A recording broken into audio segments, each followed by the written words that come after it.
months, every day is Black Mental Health Day. So I want to take time to introduce everybody because that is not something we actually do every month. So I am Dr. Tiana Charles.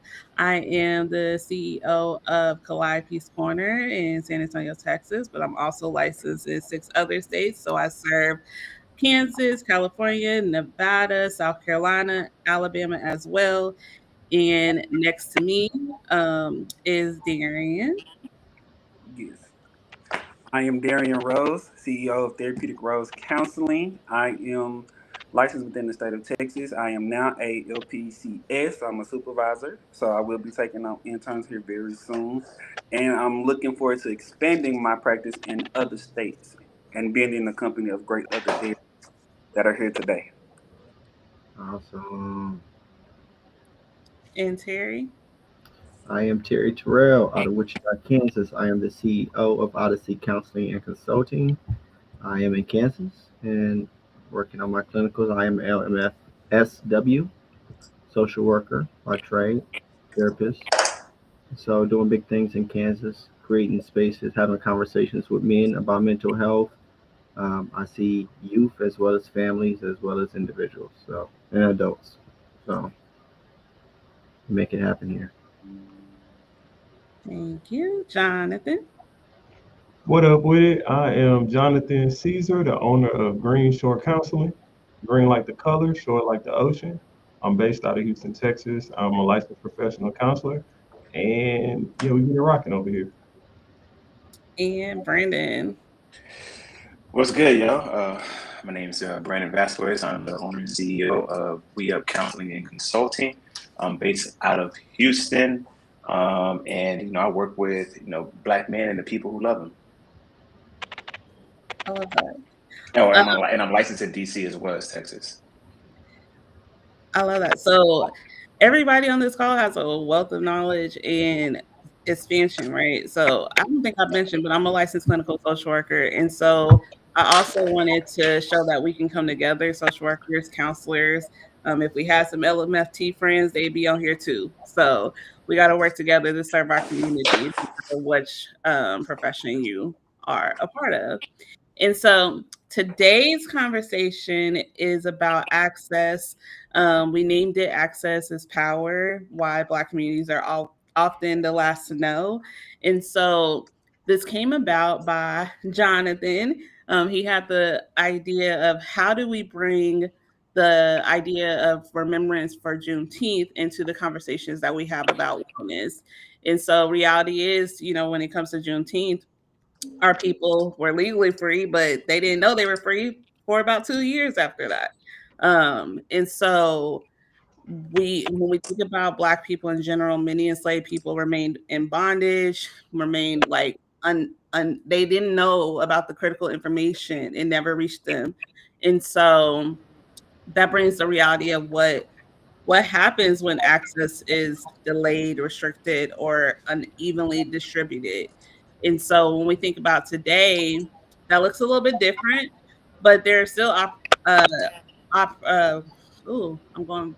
There's still situations where we're the last to know about opportunities, we're the last to know about resources, we're the last to understand the different systems that impacts our lives.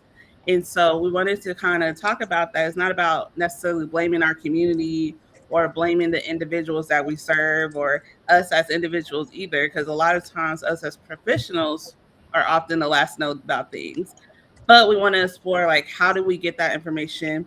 What is the intersection between access, power, survival, and how do we break those cycles? So the first question that I have is when you hear the phrase last to know, what comes to mind to you? Mm. Hmm. All right, I was trying to let somebody go, but I'm gonna go. All right, and yeah, I don't know.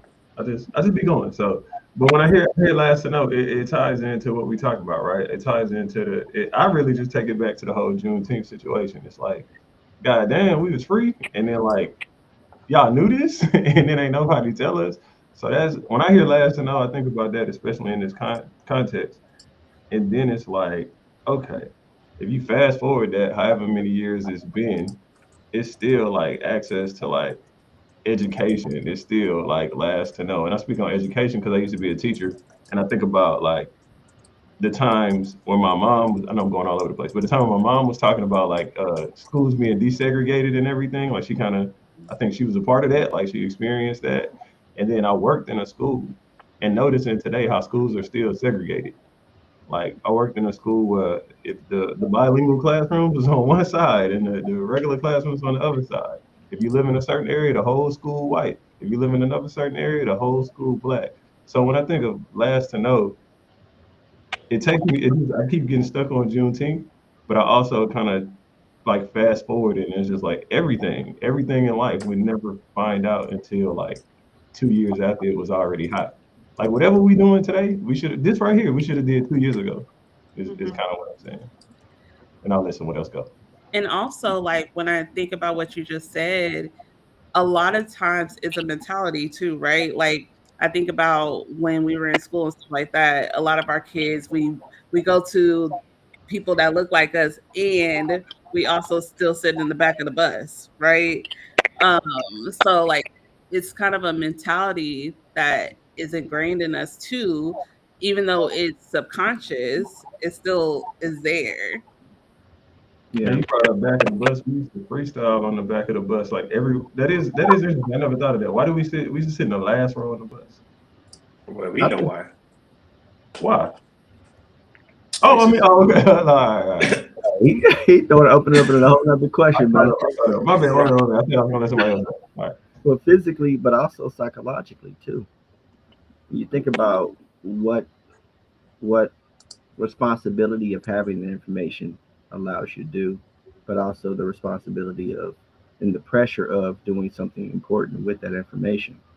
I think when we talk about being last to know, obviously, one of the things that can bring up for a lot of people is power differentials and dynamics, right? What does having more information allow you to do? What type of advantages does that allow you to do? I just think about, if we're just thinking about money, for instance, there was a situation earlier in this year where this administration with stocks in Trump, and he sent something out said this would be a good time for some trading to go on with such and such. It was regarding tariffs, and everybody that had that information that was on Truth Social or had access to that information at that time was able to buy stocks and certain things, and they tripled their income, their profit in certain things, right? So having access to certain information has always been a power thing, and it always has a power dynamic to it. Definitely do. I think when I hear that last to know, is the last to receive the information. And what you do with the information is what we do with the information. That what really matters. Even though we have it last, and we tying it back to June 19th, and we tying it back to, I'm gonna say our culture. Once we get the information, it's what we do with it. Once we have it, even though we might be the last to have it. I think that's a very another aspect of this conversation too. Like once we get it, what do we do with it? Where do we go? What do we have access to? Do we actually execute the significance of learning that very important information? But it's the last to receive the information. Mm. Mhm. Mm. for for me, what being last to know me, what that means to me, what comes to mind for me is kind of like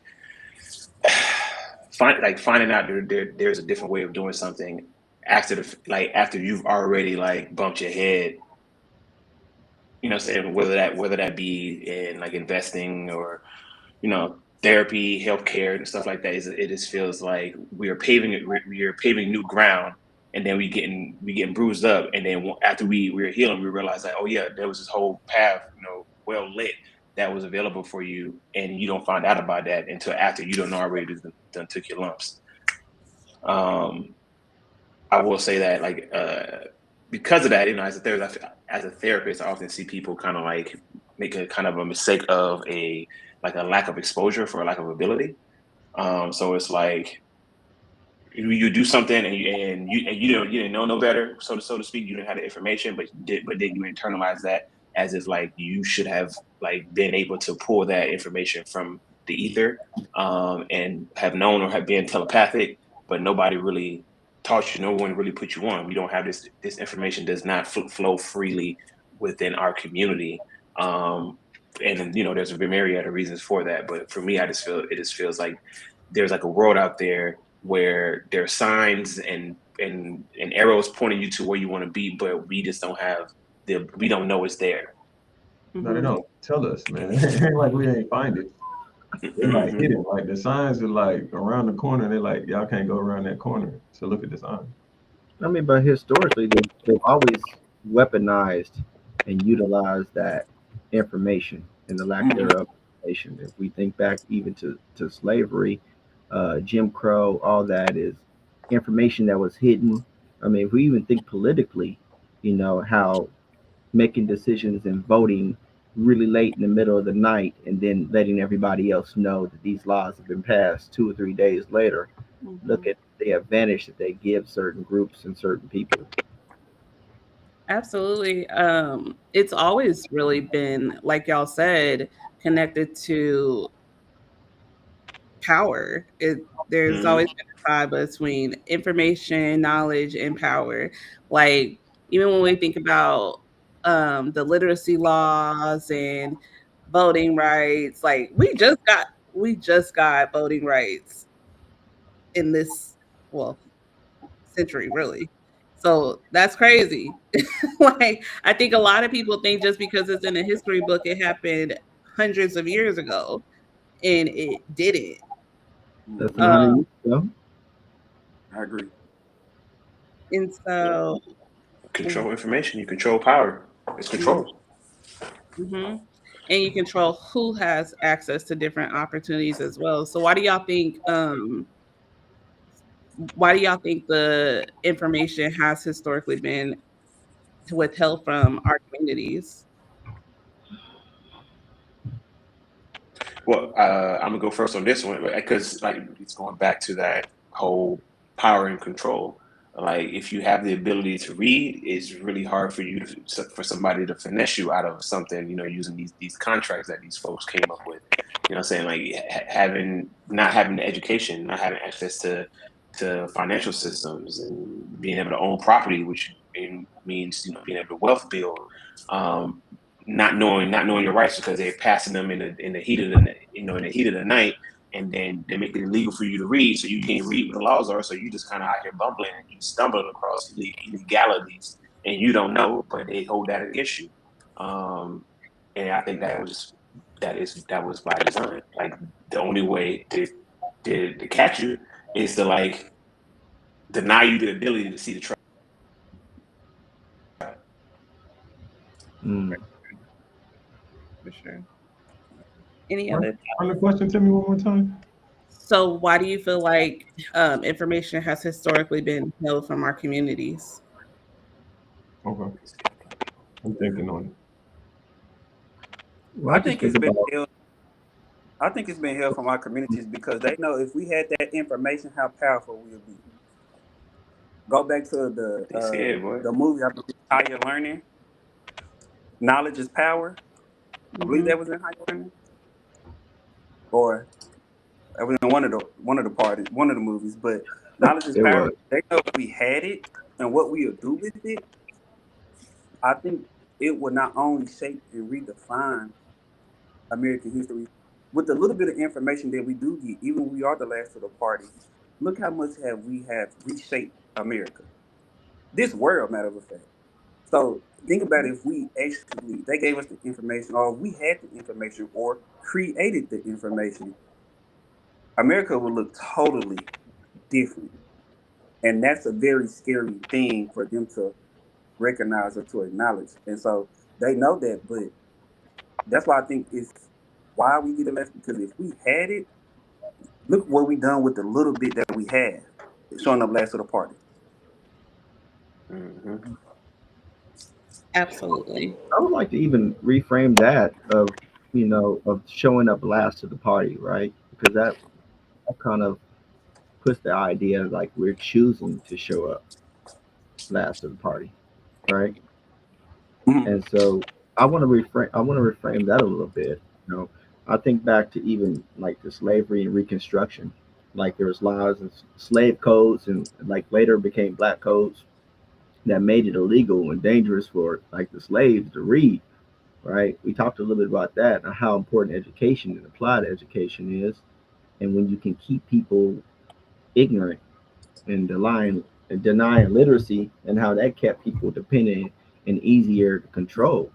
You know, that type of stuff. When you talk about allowing certain information to be given, then you really, I think overall, now that person or those groups of people can become competition, right? And so, in this space where white supremacy has often wanted to keep control, then obviously the advantage is from denying certain information, denying funding, denying resources, um, making sure that the schools of certain groups are outdated. They don't have the resources and programs that allow them to be able to even become competitive. It's always been a tool of white supremacy to continue to control certain minority spaces. That's a great point. How do you feel like now our community still fit into this idea that we're the last to know? Like, has there ever been a time where you've experienced it? And what did that look like? Hmm. I want to just kind Kind of of threw that on y'all. Y'all didn't prep for no, that. no, no. I ain't practice for nothing, but I want to jump on. I want to jump on that last one real quick because Darian said something that kind of popped out to me, and just like how talented like we are as black people and how like leaders we are just naturally.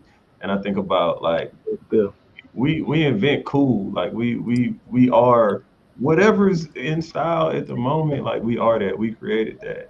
And it's like, so we naturally had this ability, and we've done so much with the scraps, so just a little bit, and we've made it so far, like as far as like scientists and all these people that do all of these things, but like just such a what's the opposite of a head start? Like a start from behind, whatever. Mhm. So Restriction. what you say? I was just saying restriction, delayed start. I was just thinking, you know, Thank Mm. you. A restriction or a delayed start. So it's like I can't say why they want us to hold us back, right? I mean, we all can kind of assume and kind of know, but it's like, damn, if we had the same opportunities, which they act like we have, and we know that we don't, if we had the same opportunities, like, what would this be? Like, what would America look like? Like, And that's the answer they don't want. yeah, like, what would That's the this be? question we didn't want to answer to. And right. that wasn't the answer to your next question. Like, when have we felt? What was it? When did we feel held back? Yeah. So, how do you feel like it's still showing up in our community, and have you ever experienced it? Like, for example, I feel like it's very difficult for us to promote um in the way to get to a promotion. It's always like hidden, like it's like you pass the evaluation and then you have to re-interview, and then to re-interview there's a certain type of like recipe, and you got to make this person happy, or there's always so much more that you have to do to get to a higher level. That's one of the first things that I think about, and even when it comes to like experience, right? Like I remember once early in my career applied for a promotion, and I didn't get it because one of the questions was, what is something that you what do you identify as your weaknesses, right? um and of course, when you're early in your career, you're going to answer some of these questions honestly. And so one of the things I had mentioned was, I really want to improve on my systems and how to organize myself a little bit better, right? But when you think about, if someone else was to say something like that, right, it would have been looked at completely different. So in their mind, oh, So you're unorganized and all of these different stereotypes that come with people of color. But again, I was early in my career, so I had no idea about these stereotypes that come up, and how that would impact me in moving up in my career and stuff like that. So it's just even understanding that there is a game that you have to play to get higher, I feel like plays into that last to know conversation, because you don't know that there's a game to play. Then how do you beat um that situation? Yeah, I Mhm. think for that, like that explanation was helpful. It made me think of Kanye when he was like, even if you're in a Benz, you still a nigga in the coupe. And I'm like, Mm-hmm. when we talk about that, just what you said, I think about like me, for example, because it's like our personal experience. It's like, yo, I got all the licenses and degrees and all that stuff. But at the end of the day, I'm just a nigga in the hoodie to them. And I feel like that, like we're discredited. Like it don't matter what we do or what we have, it's still how you said, like you need to be better at systems. They just put it with you're disorganized or whatever. So it's like no matter what we do, we're still viewed as like a nigga. Mhm. And I guess to piggyback on it, to answer your, one of your questions was, I think I heard you say was like, how have you noticed it showing up in our community to this day? Like, how is it still like impacting us? And what comes to mind for me right now is like, I know of several people who are to this day still like the first of like their family to have done something, whether that be the first to get on a home or the first person to like go to college, or the first person to like not be broke, so to speak, like have some disposable income. Um, and that's still happening like right now to this day. Like they're just making that happen. And then for me, when I think about the when one of those times when I feel like I hit my head and it was like, why didn't I know this information? Was when I was going to college, when I was applying for colleges. I didn't know that there were scholarships available for people to like go to school outside of the state or just go within the state. I thought it was just it was only like one scholarship that they had that was statewide, and they just focused on that, like stay in state, stay in state, stay in state. And that's the only one you have. If you don't get this one, you got to come out of pocket. And that's what I thought. That's what I believe. And it wasn't until I really like had graduated, it was like, yeah, they had, they be having, you could have had a full ride, if you went to all these colleges, had all these programs available, and I didn't know. And I was like, how are we supposed to know this information if the people whose job it is to tell us don't be telling us? Not even Right. that, but the whole idea of FAFSA and how that actually works, right? Just go Like, to debt. I was told that that was free money. And then I actually don't know how it works to this day. I found out very Yeah. quickly half of those are loans. Mm-hmm. Mm-hmm. It's debt. And so your option is get this one specific scholarship that don't cover everything, or go into debt, 100% or 75%. And then it's like, oh yeah, there's a whole plethora of options out here that you could have taken advantage of if only you would have known about it. Who's responsible for that though? Because that's a big one. Your Because guidance counselors. yeah, that's what I'm about to say. Wouldn't that fall on the counselors at school? Aren't they supposed to be Yes. like, all right, Yes. so then how do Mm-hmm. they? Because do y'all think they like take? Okay, so you have the black kids over here, right? So it's like, they ain't about to do much. So like, are they putting more of their time and effort into certain groups of students to get Yes. scholarships? I think there's unconscious biases that operate in every system, but I think that would be a great one to point out. Um, like how does those micro systems really harm some of the black and brown community? When you have Mm-hmm. teachers that are in spaces, when you have principals, and you have school systems that are underfunded, and they're not allowing certain, I think I brought up earlier talking about the funding. The funding is a real deal, right? If we have political people in places that take funding from our schools, and now Mm-hmm. certain schools don't have the resources, and slowly starts getting rid of programs that the kids were using, single parent homes might have been really leaning heavily on those after school programs because she had to work two jobs, and this was a place where little John could no shade John could go to a If program John said I'm cool. go to a program and be around other kids and do something productive. when those programs no longer exist because of funding, I think, man, it really does hurt. I think the last one I wanted Yeah. to bring up was the media representation, because I don't think we talk about that very much, right? What does it look like to have somebody that looks like you uh, be knowledgeable in different spaces? And I think all of us can talk about the importance, especially me in a predominantly conservative space, conservative white space, where these kids see me as an expert. People hear me, and they're able to get and have an understanding, a cultural appropriate understanding of what mental health looks like for Black and Brown people. That's huge. That's real. That's a And I great. think it also matters. Oh, sorry. Yeah, I think it also matters, like to your point, like where you live. So me growing up in Florida and going to school in Florida, that's all I knew. It wasn't until I like left Florida and went travel to like DC and went to school there that I realized like how much I wasn't taught, how much I didn't know just about Black people, period, and just the world. It was like another type of like culture shock, and seeing the different levels of education that exist, or across the country. Some places the education is significantly better than others, and in Florida was not towards the top. I will say that. And to add to that, man, like with my own children, man, I feel like you got to teach your own kids because the schools they teach so much, especially when we talk.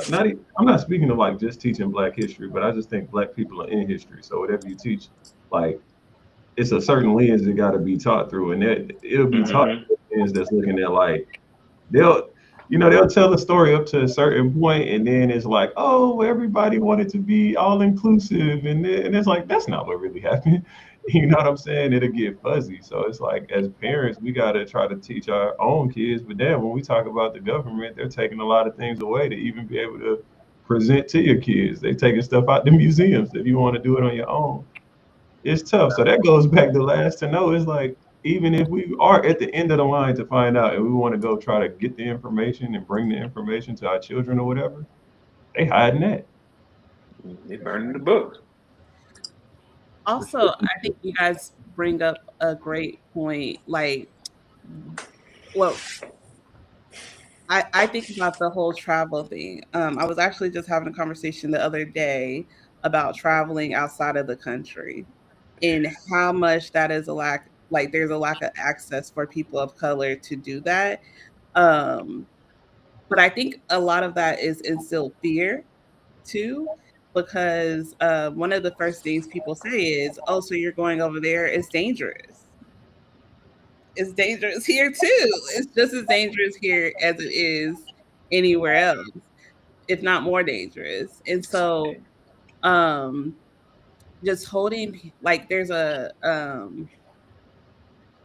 people are being held back to explore what the world can teach you as well. Like there's so many different cultures and there's so many different ways that people see things, but we're not giving ourselves the opportunity to do that.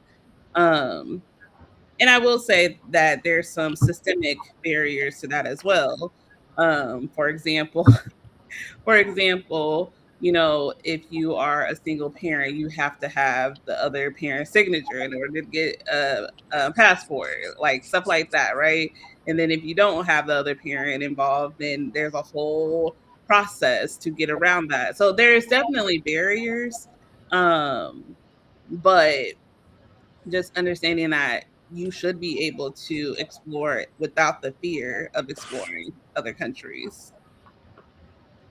I Can want to you? say, to answer your question too, and I Oh, might have yeah. a slightly different perspective because I'm kind of going through it now. Like when you ask us how does it impact us and or the culture, as far as getting information less, I'm thinking about like right now. I've been having my private practice, but like you said, when someone said, the first to go, we're the first generation to go to college, to have businesses, to have all of those things. And I think when you become the first, some people, not all, are initially happy for you and Mhm. proud and they rooting for you. However, though, that doesn't necessarily carry over into the information that we may need. Like, yes, a lot of people might be happy when we all got our degrees. Oh, you want to be a counselor, or you want to be a psychologist, or you want to be a social worker. they are happy. But then when you open your business, they happy for the business, but they don't know the information that it takes. And I don't think I know for me. I took all psychology classes. I didn't take a business class to run a business. But essentially, majority of all psychology majors, if you want to go off into the field and have your own business, it might be important for you to take a business class because learn how For you got to sure. turn in your taxes too. You got to go on that Texas Controller website, and we don't know that. Not only do we don't know that when we sit down, sometimes we don't share that information. I'm gonna hold our feet to the fire when we talk about our culture. I think sometimes we don't share that information with each other. Sometimes we do. I'm not gonna say it's all the time, but sometimes we do. And when it comes to finances, when it comes to that can be a very sticky situation. But another reason why we are less because misinformation is spread amongst us, as well as not giving the right information. Mm-hmm. So like there, and then us not reaching out, like, oh, I didn't know that I have to go on here, but I have no one around me who runs a business, and even if they do, their business might not be active, so they might not know. So I think it's having those conversations, but going beyond what's a little bit uncomfortable too. Like, yeah, we might be last to the party, or the I don't know the correct title. I like how Brother Terry did put it, but even being at that table too, going back to like the execution, like once we find out what do we do with that information? How do we execute? Are you keeping it to yourself because you're going through, or are you at least trying to give it? Hey, you want to be a therapist? I know with being a supervision, I'm gonna let. I never talk. They never talked about business part, right? They just talked about therapeutic approach. They talked about you know my clients and stuff like that. But what about the business? Hey, you might need to do this with your taxes. You might not telling me what to do, but at least showing me, hey, this is what you need to do. You need to go to this website. You need to do these things. So I think that information too need to be passed on. That's another reason that keep us back. Now it's like going to the barbershop. We talk all day in the barbershop, but a lot of it be a lot of misspread of information, Information. and some of it, not all of the information that that person said necessarily fits for you. You have to Absolutely. take Yeah. it and be, no, this is what I need from what it said. This is correct. He might have been wrong in his message, but that part is actually true. I can take this and execute it in my life. So knowing what is exactly for you and then reaching out when you really don't know, and getting past the fear of saying, I don't know. I think one of the most powerful things at a conference that I was a speaker at, a question was asked, and none of us knew the answer. And I remember looking, I was like, you know what? I'm gonna say something that we don't normally say. I do not know that answer. However, though, we can get together and we can try to figure out the answer together. And then that person actually did to find that answer. So again, I think it goes back to knowledge is power and getting outside your comfort zone when you don't know things too. For sure. For sure. Hmm. Yeah, that's that's Yeah. that's that's that's funny, Darren. I always say when I don't know the answer because sometimes I just don't be knowing. And I want to say something else too. Oh shit, where'd he go? He in, Um, oh yeah, this thing, your camera ain't on either. he in the But dark. Yeah, he in the dark. I feel like He in witness protection. some of the way he said about just supervision and passing the information along. It's like I had a black supervisor, black male supervisor. So like he was really big on like, yo, this is how you get the business going. Like he definitely pushed me in that direction. So I feel like that's like on the responsibility of us or Darian, like as he's going into this next little chapter of his journey. It's like, yeah, you can teach the next generation of therapists how to do it the right way.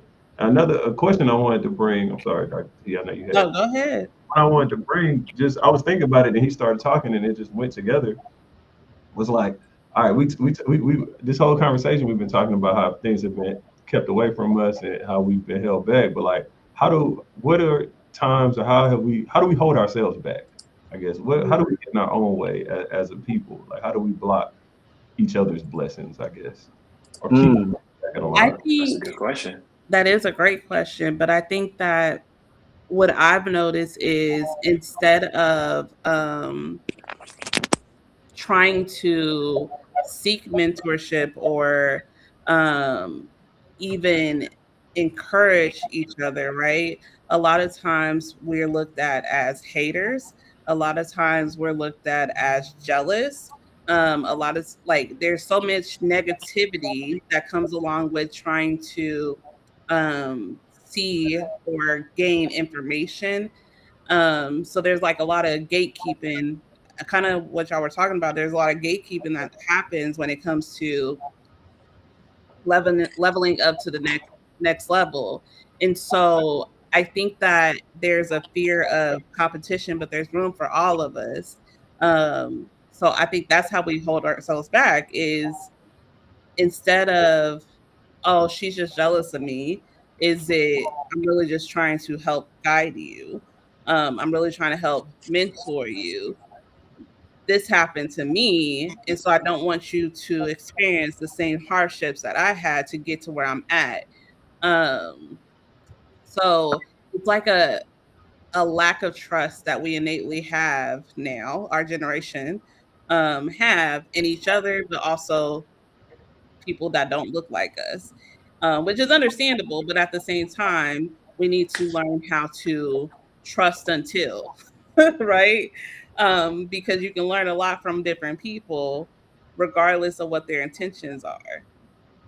Do you know how to navigate that? Or are you willing to learn? And basically, what I heard you say was pride and ego getting away of us. Absolutely. A lot of pride, a lot of ego, it definitely getting away. For sure. I think we And have to then also the acknowledge skepticism. that there's a lot of people that are operating from a survival mindset too. Mm-hmm. And I think if you're operating from a survival mindset, then everybody that criticizes or doesn't align with what you think can be perceived as a threat, Mhm. whether they look like you or not, right? So I think that also, if we look at a bigger macro scale, I think there is a lot of galvanizing and grassroots type of stuff that is going on uh, when there is some obvious oppression from the top, head down, right? I think when it is clear that the person that's in charge of most systems doesn't view you as a human or have basic human rights, putting systems in place that put you at a disadvantage.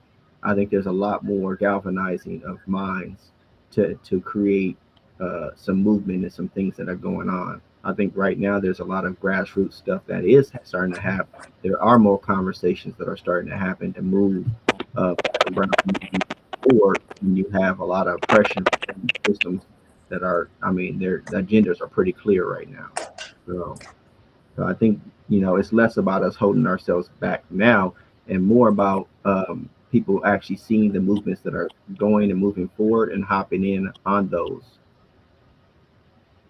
For sure. I agree on that. I'm gonna agree with that. I think it's a lot of fear at the heart of it. It's a lot of fear on both sides from the ones who are in a position to pass the game on, and fear from the people who are seeking the game, so to speak. As well as with the scarcity, what I'm saying, so that kind of that fear of like, well, I kind of just started figuring out how this is working. It's working well for me, and if I tell too many people this, they gonna close. I feel like I found a loophole, and if I tell too many people about this, the loophole will get closed, and then now we both asked out.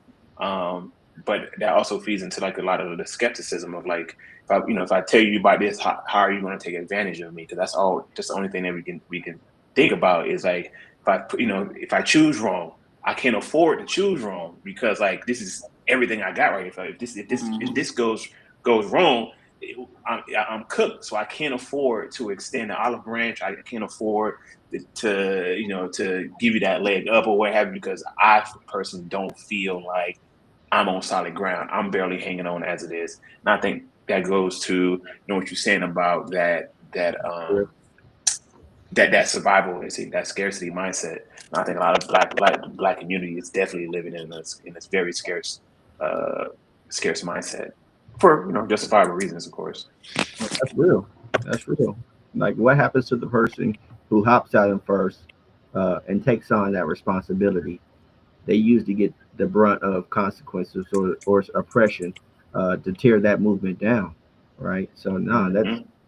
that makes perfect sense, bro. No one wants to be the leader. No one wants to be the leader of a movement because we know how they do it, how they do the leaders movements for it within our You gotta be community. the second So person. you gotta be the what? The second person. Yeah, but The it be the second person. There got to be a first person. Nah, the second person always make it through. We never hear about the first to do something. It was a guy with Amazon before. Y'all remember Ask Jeeves? Yeah, That was Google. yeah, I remember that shit. I was Ask Jeeves first. I say I'm never gonna use Google. I'm gonna Ask Jeeves. I'm an MSN. I'm a Yahoo. And then look at me. Listen. You should Ask Jeeves. It was great. You was the first with the idea, but Google did it better, and they came second. So now we know Google and Ask Jeeves. I feel like they just went out of business. So Well, no, let me go put it in Google to see if they still around. they did.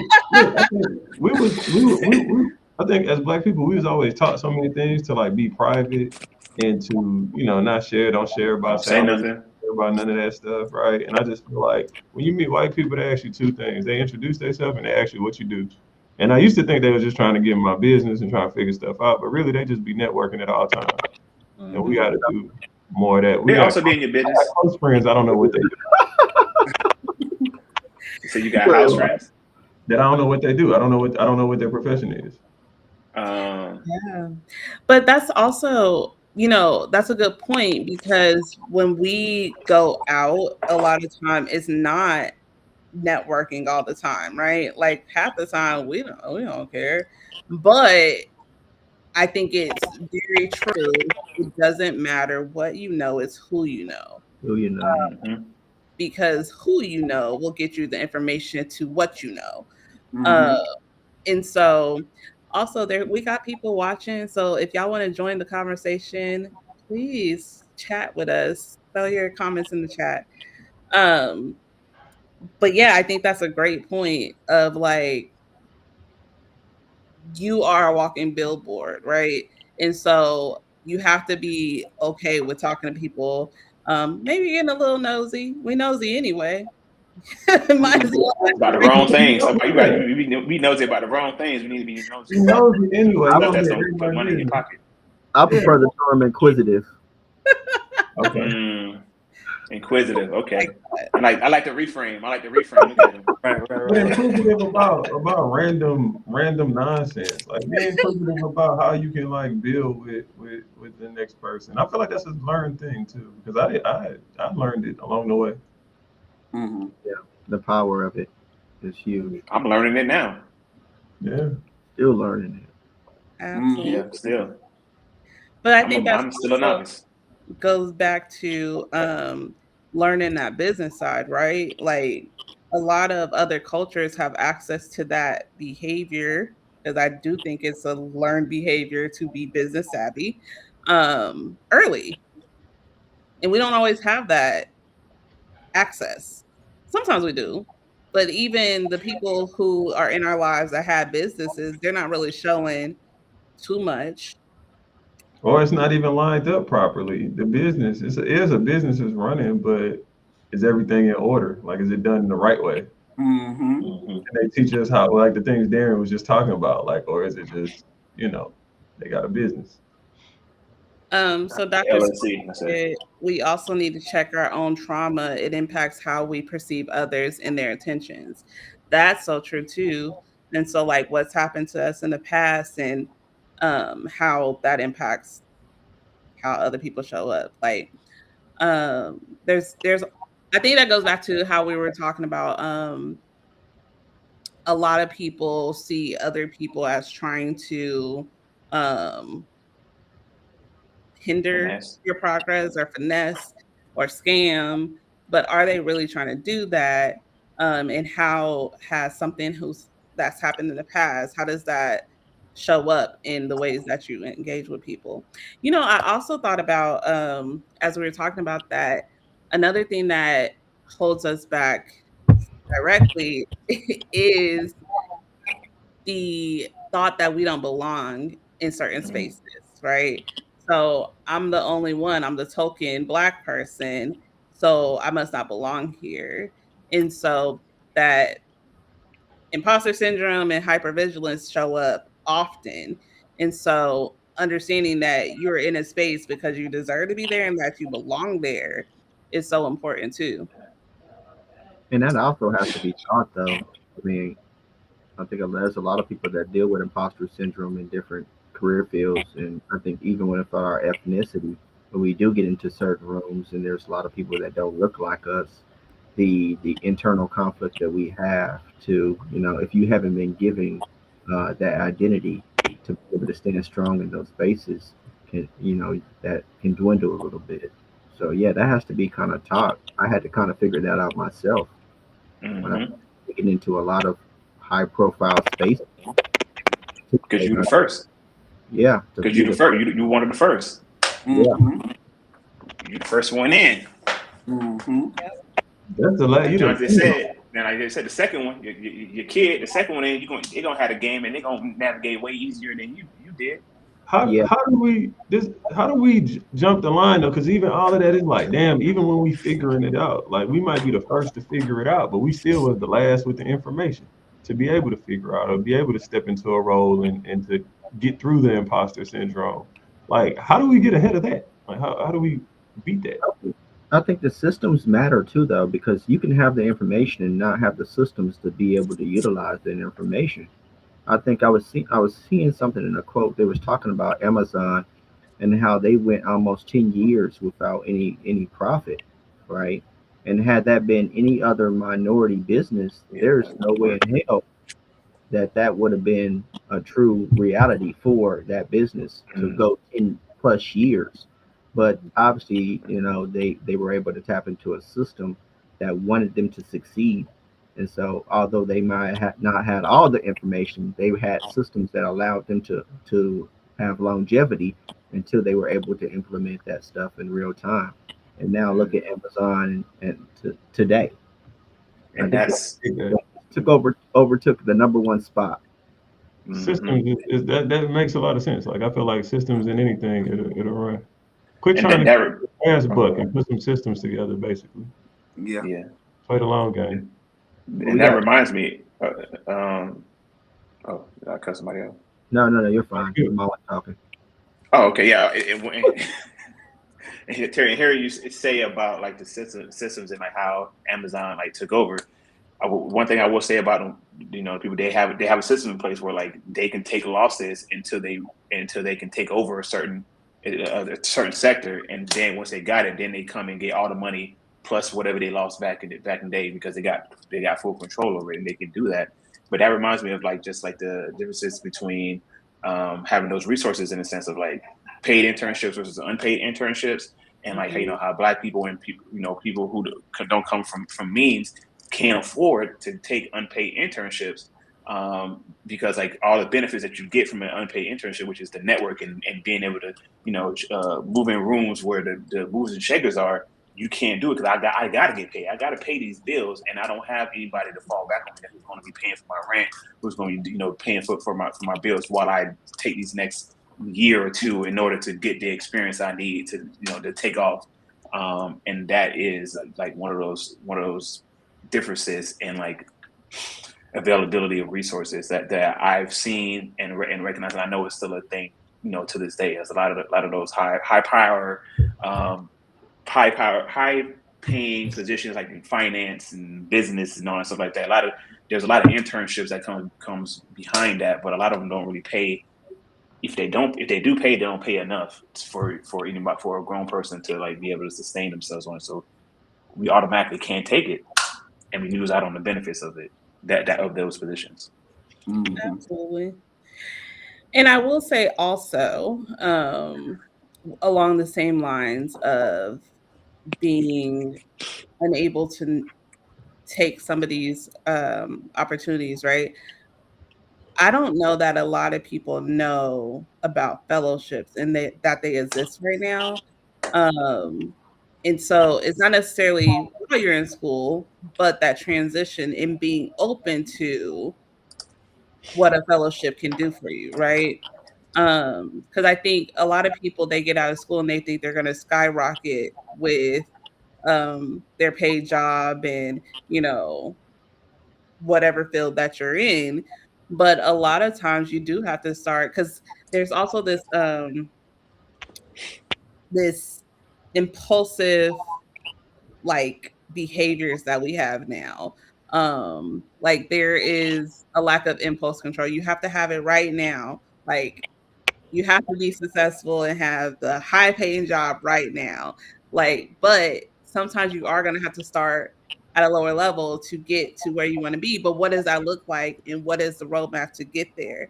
And so, just finding somebody that can help you create that and create those opportunities is important. So, um, we got about 10 minutes. Let's talk about breaking the cycle though. Like let's talk about solutions, because now we know that information is power. We know that there's power in sharing the information to empower. So what does breaking this cycle look like? Oh, I want to add on to that. And what have you done to try to break it? And what have you done to try to break it? We're gonna That's start a with you, great Dr. part. T. Me, this. No, I'm just kidding. Hey, that's real. This is true. This is a good Great. one. This is something. Yeah, this is something. Yeah, I ain't gonna hold you. that's real. Yeah, say that. Yeah, this is good. Yeah, say that. No, I make it a point to bring someone along with me on the journey. So now I'm a supervisor for other students, I'm a supervisor for other social workers. So being able to share the knowledge that I've experienced so that they can prevent that in their space is important. So mentorship, right? Um, I try my best to create opportunity, whatever that looks like. So one of my I like to think it's a superpower is I'm able to really create ideas like this. Brandon knows, like you give me an idea and I will have a whole presentation. I'll have a whole event planned out for you in like 2 seconds. So I think that's my superpower. And so being able to give people ideas and experiences and being able to help them find their path creatively, I think that's what I've given back to breaking that cycle, because a lot of times you have to create your opportunity. It's not going to be given to you. Mhm. Real spill. I She's think I'm in ready. the I think I'm in the transitioning stage of actually doing something about that, especially within our field. I do notice the scares, even though there are a total of 4 black men on this call, or well, on this podcast today. Um, the reason I want to be a supervisor is because one, not only giving back to our culture, but just giving back. Period. There are some supervisors who are in positions who, let's be honest, they're not really good at their position, but um I think the a reason I wanted to do this is because I started to notice too, like a lot of people come for me for information, and it's like, or advice or another form of it, especially within this field. So it's like, well, let me go back and give this back. And I know this it's a scarcity amongst us. So it's like, well, if I can get some, black male students and or just black students or any students, but start teaching them and raising them, especially within the field of psychology. And it's not all bad as what it seems to be. It's not what you're thinking that it's supposed to be or expected to be, but it is going to be what it is. So I'm transitioning myself into that, but I do things outside of just being in psychology, like being a part of my fraternity, engaging in community events. Of course, doing stuff with my family, being able to give back.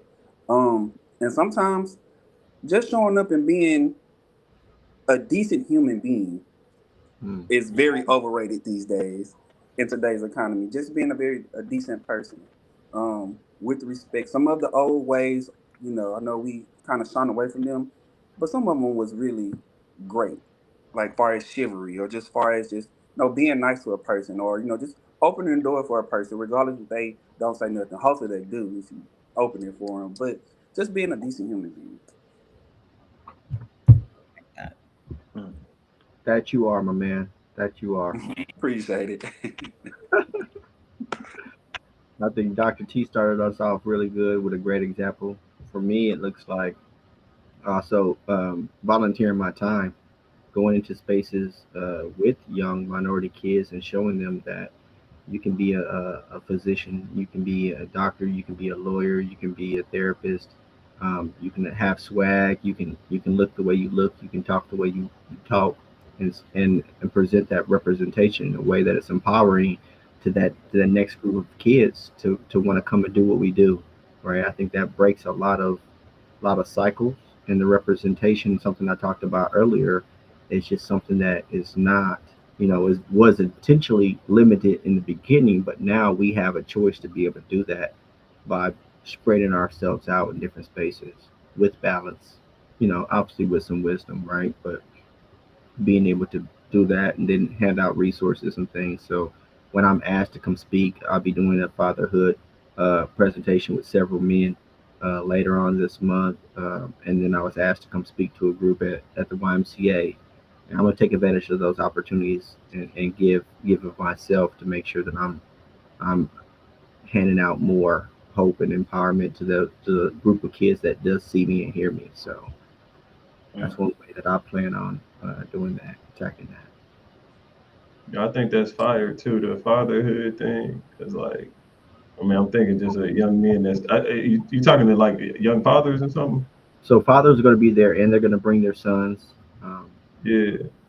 I and just so, think so many people are fathers and didn't like have a father, so it's like cool that you are a father. You might be able to just drop a little gems on them. I think yeah, that's wow. and even uncles that don't have, that might have nieces or nephews, they're just as powerful. You know what I'm saying? To give them that information because they are leading.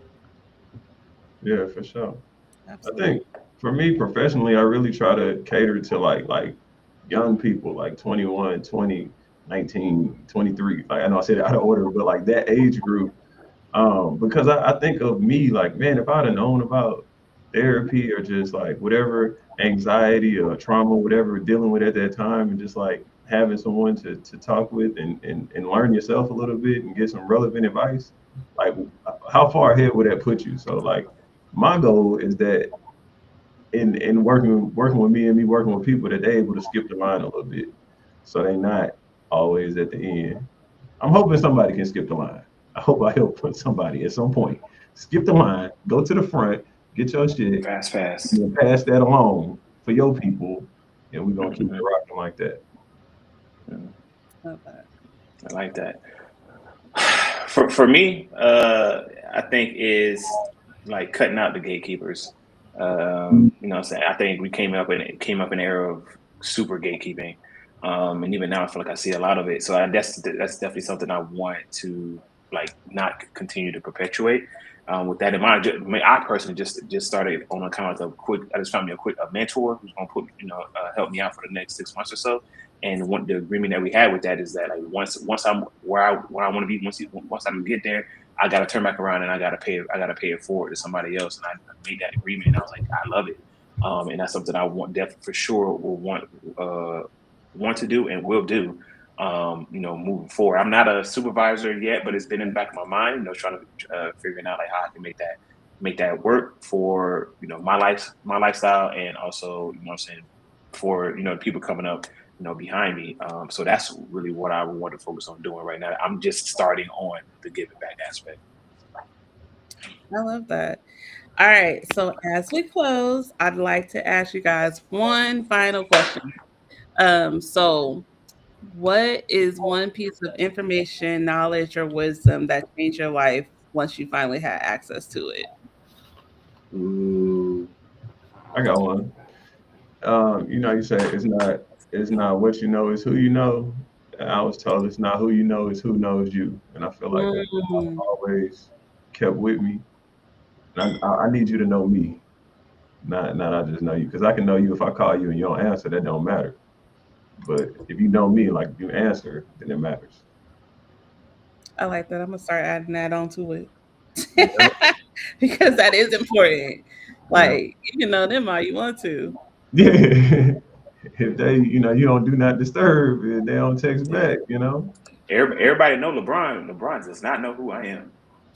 I'm not getting no good seats.